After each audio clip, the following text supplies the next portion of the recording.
It's 6 o'clock somewhere. You've had a long day, and without really thinking about it, you reach for a drink. Maybe it's beer, maybe it's wine, maybe it's just the idea of one floating in the back of your mind since noon.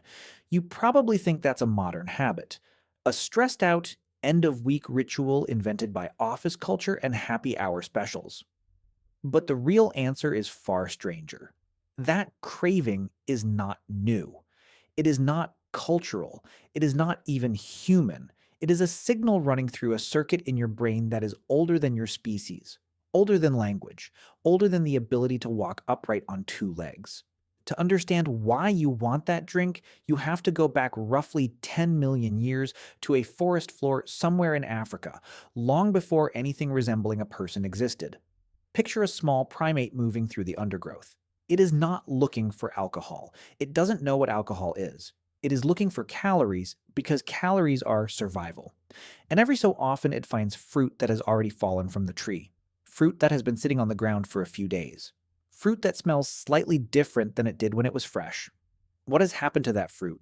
Wild yeast has settled into the sugars and started breaking them down. That process produces a small amount of ethanol as a byproduct. Nothing close to a modern drink. More like fruit juice with the faintest edge of alcohol in it. But the primates that could smell that scent from a distance and follow it had an advantage. Ethanol travels farther on the air than sugar alone. It was a beacon. It said, food is here, and food is ripe. This is the foundation of what biologist Robert Dudley at UC Berkeley named the drunken monkey hypothesis. His argument, laid out in his research on primate foraging behavior, is that our attraction to alcohol did not begin as a vice. It began as a survival tool. The primates who were drawn to that faint ethanol signature ate more, survived more, and passed that attraction down the line. Which means somewhere in your brain, right now, there is a reward pathway built by evolution for a very specific purpose. Find the ethanol. Follow the smell. It means food. Except you don't live on a forest floor anymore. You live in a world with breweries, distilleries, and a liquor store on every other block. The signal that used to mean rare and valuable food source now fires constantly for a product that is available at every gas station in the country. This is what evolutionary biologists call a mismatch. Your reward circuitry is running software designed for an environment that no longer exists.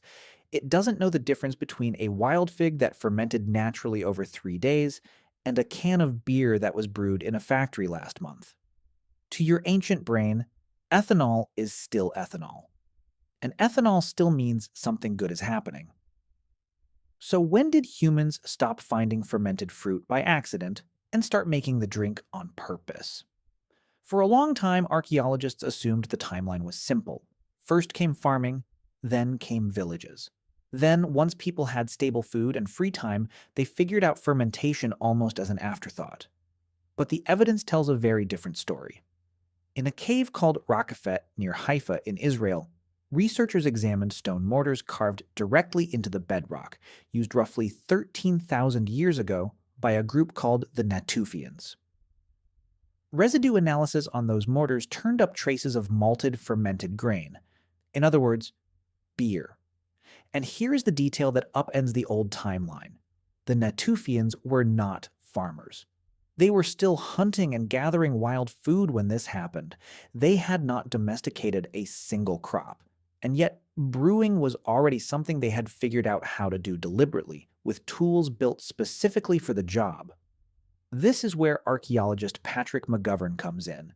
He has spent decades analyzing residue from ancient pottery, and he is often described as the leading expert on the biomolecular archaeology of alcohol. His research has led him to a genuinely provocative theory that agriculture itself may have been driven less by the need for bread and more by the desire for beer. Bread is complicated. You have to grind the grain into flour, mix it, knead it, and control a fire precisely enough to bake it without burning it. Beer is almost embarrassingly simple by comparison. Soak grain in water. Leave it alone. Let wild yeast do the rest. If the reward of fermentation was strong enough, and the evidence suggests it was, then the motivation to start deliberately cultivating grain may not have been hunger for food in the ordinary sense. It may have been that same ancient ethanol-seeking circuit now aimed at something people could finally control. By around 7000 BCE, that control had turned into craft.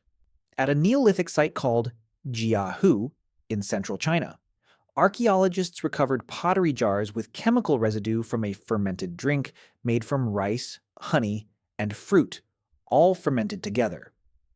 This is widely regarded as the oldest chemically confirmed alcoholic recipe on record. It wasn't an accident anymore. It was a formula, repeated on purpose, refined over time.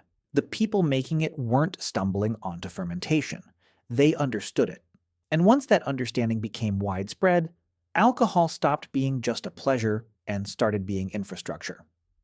In ancient Egypt, laborers were partially paid in beer, several liters a day, because it delivered clean calories and safe hydration in a place where river water carried disease.